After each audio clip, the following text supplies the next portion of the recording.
Assalamualaikum warahmatullahi wabarakatuh. Perkenalkan, nama saya Alisya Arafi dari kelas 11 MP2.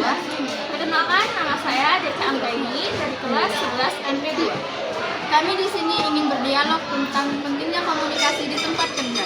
Baik, selamat menyaksikan.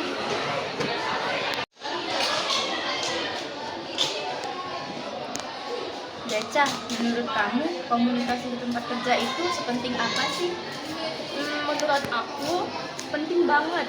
Bahkan bisa dibilang kunci utama dalam dunia kerja.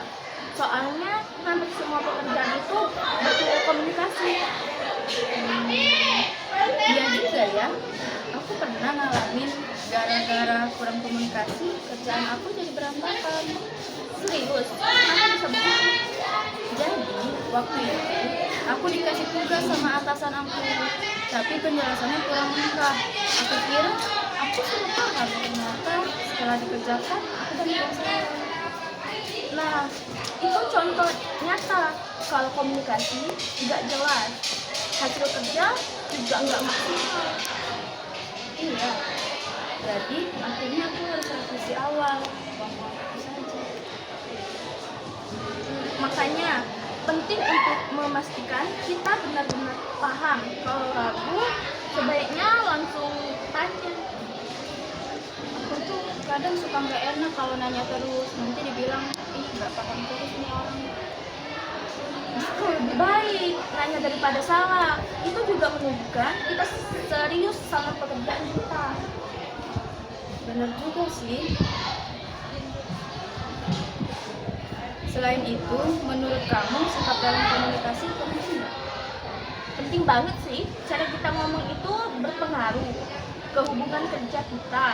Kalau kita kasar atau nggak sopan, orang lain bisa nggak nyaman. Iya, aku setuju. Kalau ngomong sopan, suasana kerjanya jadi lebih enak aja ya gitu. Dan selain sopan, kita juga harus bisa jadi pendengar yang baik. Itu gimana maksudnya? Maksudnya itu kadang orang terlalu fokus ngomong tapi lupa mendengarkan. Nah, padahal mendengarkan itu penting supaya kita ngerti maksud lawan bicara. Oh iya ya, komunikasi itu dua arah. Betul, harus ada keseimbangan antara berbicara dengan mendengar. Sekarang komunikasi itu bisa lewat chat atau email ya. Iya, apalagi di kantor modern, tapi itu juga punya tantangan. Tentang gimana itu? Contohnya itu karena nggak tatap muka, kadang pesan bisa disalahartikan misalnya. Nah, nada bicara nggak kelihatan, jadi orang bisa salah paham. Iya, aku juga pernah kirim chat biasa aja tapi dikira aku marah.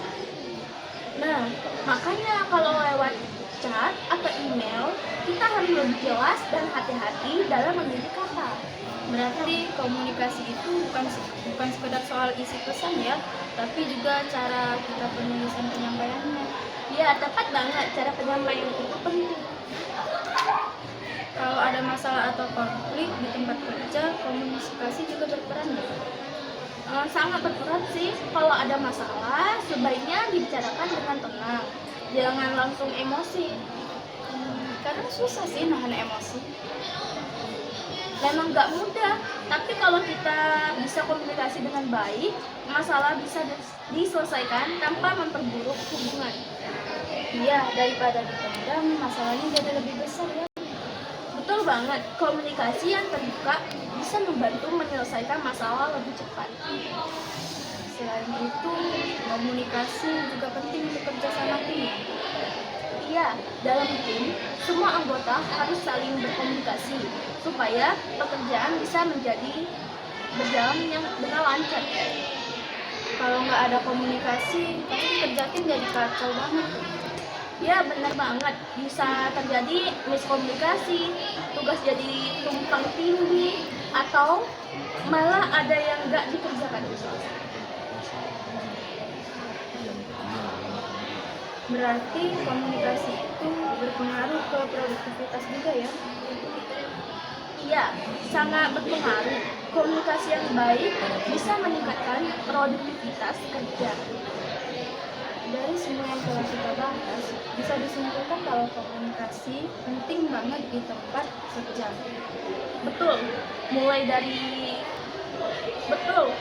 dari memahami tugas, menjaga hubungan kerja, sampai menyelesaikan masalah.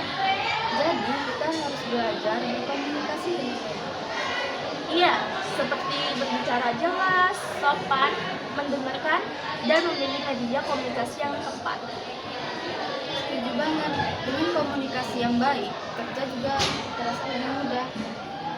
Dan suasana kerja jadi lebih nyaman. Baiklah, terima kasih ya Deca, diskusi ini sangat membantu. Iya, sama-sama Alisa. Semoga kita bisa menerapkannya di tempat kerja ya.